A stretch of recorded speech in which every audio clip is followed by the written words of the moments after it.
Oi, pessoal, tudo bem com vocês? Tema meio polêmico hoje, não é para ser polêmico, mas vai acabar sendo. Os tempos eles andam bem difíceis no Brasil e no mundo, né? Você liga o noticiário, guerra de tarifa, guerra na Ucrânia, guerra na África, guerra na Ásia, no Brasil essa confusão toda de política. A impressão que dá é que parece que ninguém mais presta nesse mundinho político, né? E o pior é que pode ser isso mesmo, tá? Pode ser que só as pessoas ruins estejam conseguindo subir aí a pirâmide, as escadas do poder. Então vamos dar uma analisada como que a psiquiatria e as ciências da mente enxergam essa questão. E eu vou fazer uma sugestão de leitura para quem me acompanha, tá? É um livro que se chama Ponerologia, Psicopatas no Poder, do Andrei Lobachevsky. Esse livro, ele é como se fosse um manual de campo para a gente entender uma doença social que é grave, né? Um tipo de epidemia aí que não ataca o corpo, como a Covid, por exemplo, mas ela acomete a psique coletiva das nações. O Lobachevsky ele é um psiquiatra polonês, ele viveu debaixo da bota de regimes de ditadura, tá? Ele tem a preferência ideológica dele, até por conta do contexto que ele viveu, e todo mundo tem preferência ideológica. Eu tenho também a minha, né? Tem um lado aí do espectro da política no qual eu geralmente não voto, do qual eu não gosto, eu não apoio. Só que aqui, como é ciência, eu vou tentar fazer uma análise neutra, até porque, né, os psicopatas aí que chegam ao poder, eles vieram historicamente tanto da esquerda política quanto, né, da direita também. Só que no livro o Lobachevsky ele não fala dessa política ideológica partidária, mas ele fala da estrutura psicológica da maldade quando a maldade chega ao poder. Ele cunha um termo que é ponerologia. A ponerologia vem do grego poneros. Poneros quer dizer mal, e com esse termo ele tenta descrever o estudo da origem, né, e da evolução do mal em larga escala, especialmente quando pessoas com algumas certas disfunções de caráter, elas chegam a posições de controle, a posições de poder, né, sobre a sociedade. A grande sacada do Lobachevsky é a ideia da patocracia, o regime do patológico, do doente. Não é só um governo em particular que é ruim, mas é um sistema de poder que é tomado e é exercido por pessoas que, analisando por uma ótica clínica, psiquiátrica, elas apresentam desvios sérios de personalidade. A gente está falando aqui principalmente de psicopatas mesmo, psicopatia essencial, os antissociais primários.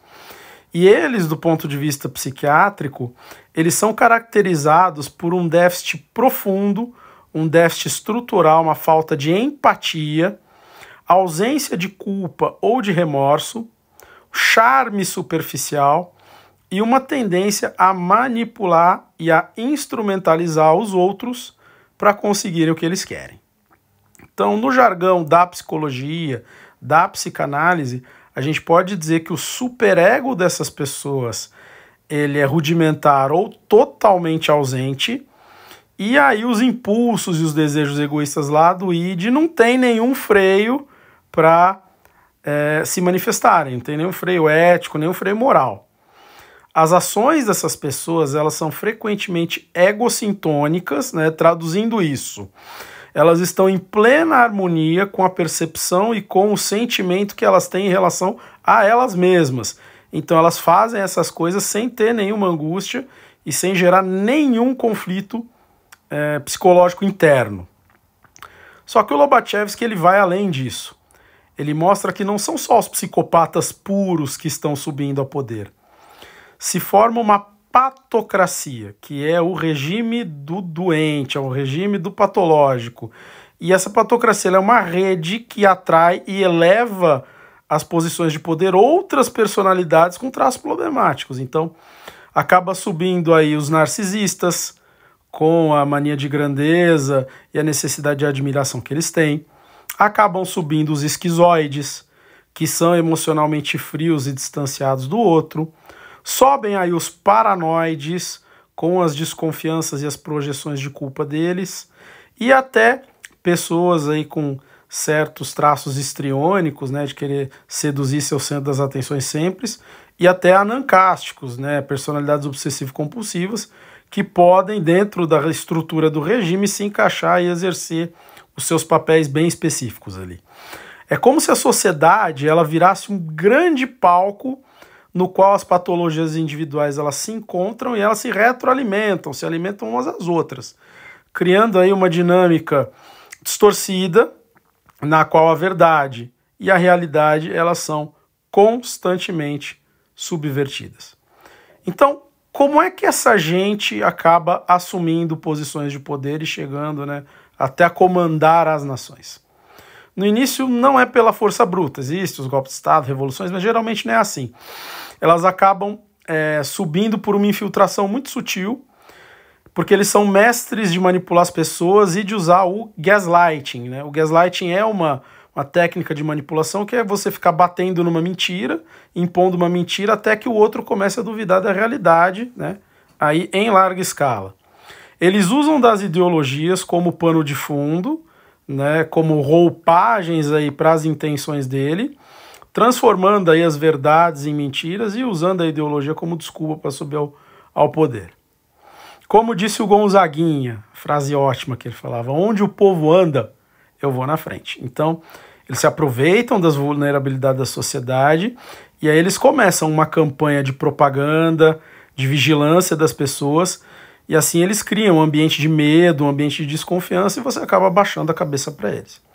As pessoas normais, que o Lobachevsky chama de homo normalis, eles sentem o peso dessa realidade distorcida de poder e acabam se submetendo e validando aí os desmandos dessas pessoas. Então, em nível psicológico, em nível psicanalítico, essa pressão constante dessas pessoas no poder leva ao surgimento de mecanismos de defesa coletivos. Existe uma dissociação da realidade pela sociedade, então as pessoas elas passam a negar o que elas estão vendo e o que elas estão sentindo para sobreviver. Muitas pessoas acabam se conformando e até desenvolvendo o que a gente pode entender como uma identificação com o agressor. E eles internalizam, né, essas normas patocráticas para não serem punidas. A cognição social também acaba sendo corrompida e a capacidade de você discernir a verdade do engano, a verdade da mentira, ela se deteriora. E dependendo da duração desses regimes, da resistência a esses regimes, gerações inteiras elas podem crescer sob essa influência, desenvolvendo traumas e padrões de pensamentos que podem ser transmitidos através de várias gerações. Ainda assim, o Lobachevsky ele argumenta que existe uma espécie de imunidade psicológica em alguns indivíduos, e são aqueles indivíduos, né, que por terem uma resiliência inata deles mesmos, ou por terem mantido um contato mais sólido com a realidade antes dessas patocracias se instalarem, eles conseguem perceber a disfunção daquele regime e resistir à lavagem cerebral. E esses acabam se tornando os elementos problemáticos para o regime. Por quê? Porque a percepção que eles têm da verdade ameaça a estabilidade daquela fachada que os patocratas constroem, essa fachada de legalidade que eles acabam construindo. Então, resumindo, né, o Ponerologia Psicopatas no Poder ele é um grito de alerta. O Lobachevsky ele convida a gente a olhar para o mal não só como um conceito filosófico ou moral ou ideológico até, mas como um fenômeno que tem raízes psicológicas profundas e que pode se organizar e tomar controle das estruturas da sociedade. O Lobachevsky está mostrando para a gente como que a ascensão desses indivíduos com transtorno de personalidade ele pode corromper a sociedade inteira. E isso acaba fazendo com que se distorça a percepção da realidade, a moralidade seja sufocada e e isso sempre resulta num sofrimento humano extremamente intenso. Então, esse livro faz a gente refletir sobre a importância da saúde mental, individual e coletiva, e como que a falta de autoconhecimento e a nossa ingenuidade diante de certas psicopatologias, ela pode ter consequências devastadoras para todo o tecido social. A grande ideia do Lobachevsky, e por isso que o trabalho dele ele é tão perspicaz do ponto de vista da psiquiatria, é que ele não está vendo a política só como um jogo de ideias e de ideologias, mas a política ela acaba sendo um campo no qual as psicologias individuais elas interagem e elas moldam o coletivo. Isso acontece não só em ditaduras, mas nas democracias também. Numa democracia, né, a subida dessas personalidades psicopáticas, narcisistas, ela não é por força bruta, mas ela acontece por um combo aí de uma manipulação social sutil, da exploração das fragilidades da sociedade e da própria natureza da competição eleitoral. Então, o primeiro ponto que a gente vai abordar com relação à patocracia na democracia é a capacidade que esses indivíduos têm de apresentar uma máscara de sanidade, né? Eles não chegam com os dois pés na porta, com chifre, tridente, com a máscara de capeta. Muito pelo contrário. São indivíduos que geralmente são carismáticos e persuasivos. Então eles têm um charme superficial, eles têm uma lábia boa, uma lábia que te envolve e uma capacidade muito grande de se adaptar às expectativas do público. Então, onde um narcisista busca admiração constante e ele projeta uma imagem de grandiosidade, o psicopata, por outro lado, e de uma forma tão ruim quanto, ele é um mestre em simular as emoções e até simular empatia. E ele cria uma conexão que é totalmente artificial e que desarma a desconfiança das pessoas. Como esses psicopatas eles não têm um superego funcional, né? Lembrando que o superego é aquela camada moral da nossa personalidade, né? Eles não tendo um superego funcional, isso permite que eles mintam para vocês sem remorso ou sem nenhuma ansiedade, e aí a retórica deles acaba sendo bastante convincente. Uma outra característica deles é que eles são decisivos, eles são inabaláveis. Então, nos momentos de incerteza, de crise, a população ela tende a buscar um líder que transmita segurança e controle. E como essas pessoas não têm empatia e elas são emocionalmente frias, a aparência que dá é que elas são aparentemente imunes ao estresse, né? São pessoas que, inclusive, elas não entendem e não sentem punição. Isso faz com que elas pareçam muito fortes e muito resolutas, né? Isso, na verdade, é uma defesa maníaca delas e uma rigidez de caráter, e isso acaba sendo interpretado pela sociedade como competência, como firmeza ou como coragem. Eles também acabam explorando as fraturas sociais e, termo que a gente tem ouvido bastante ultimamente, a polarização.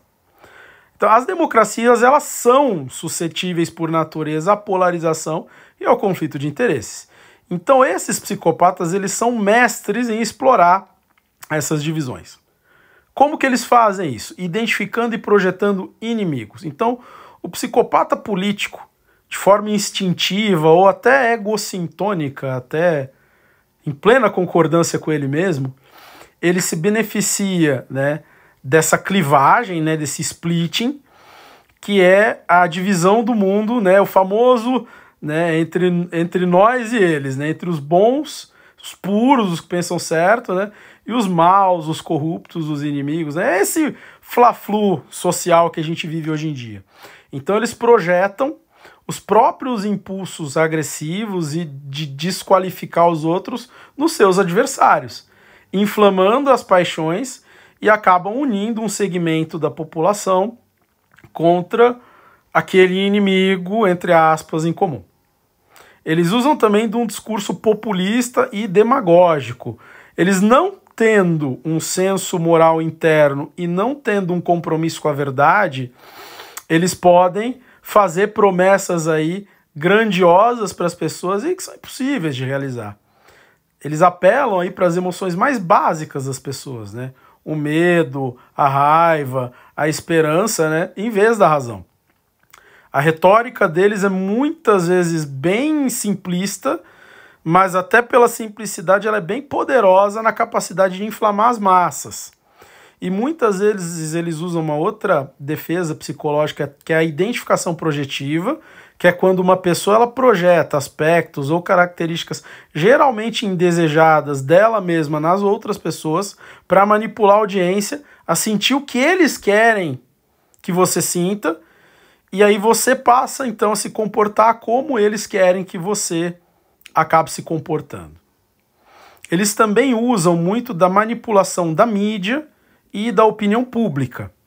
Então, num ambiente, né, hoje em dia, de muita informação densa e muita informação fragmentada, a manipulação ela funciona que é uma beleza.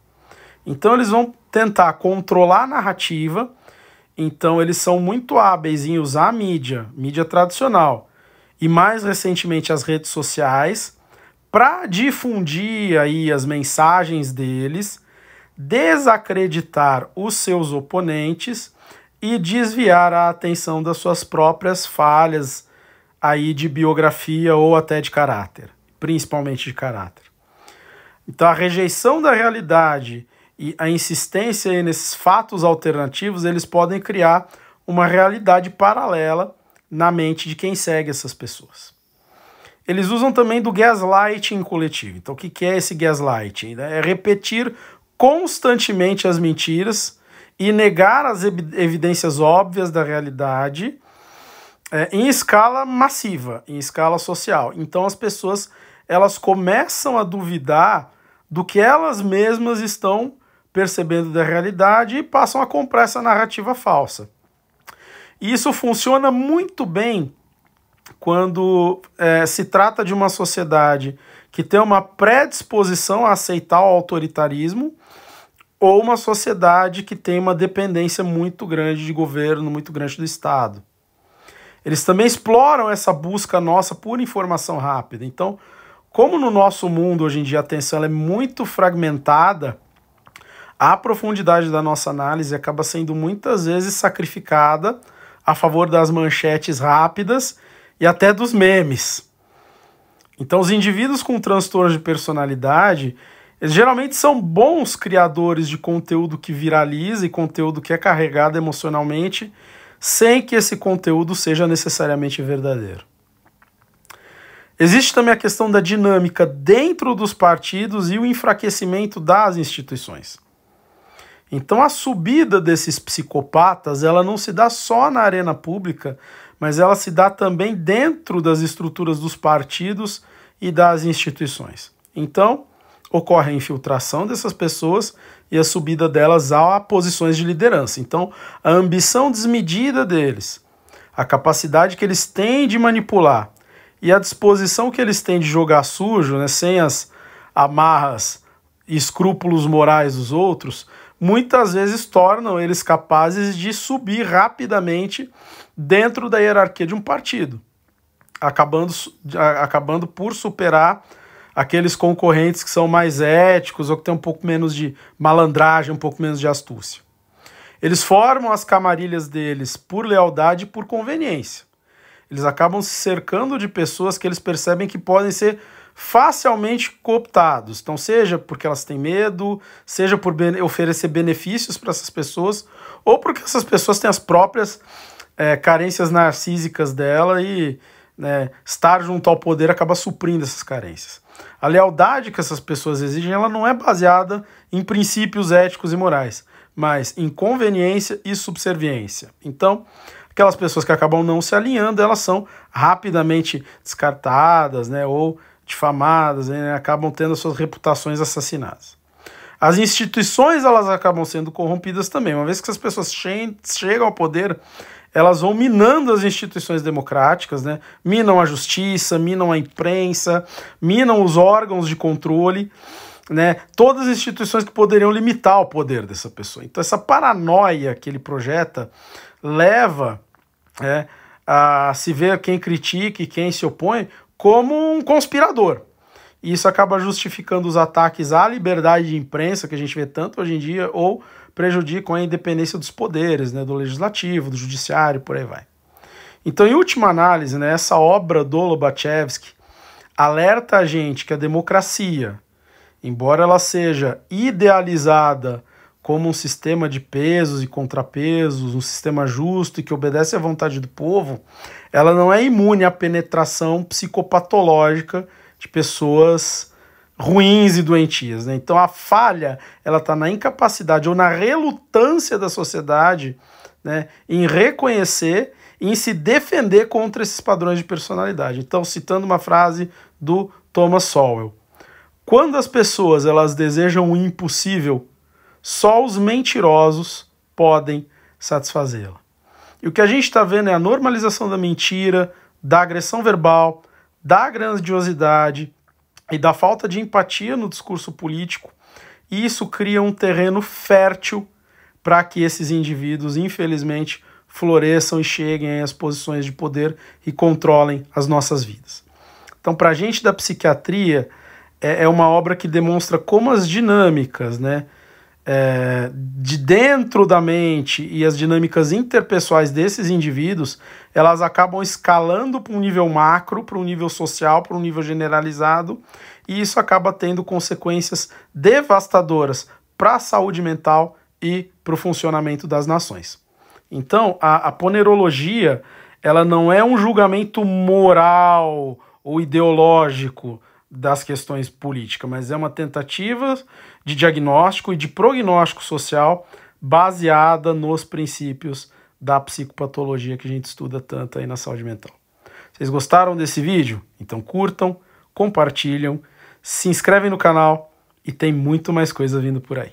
Um abraço.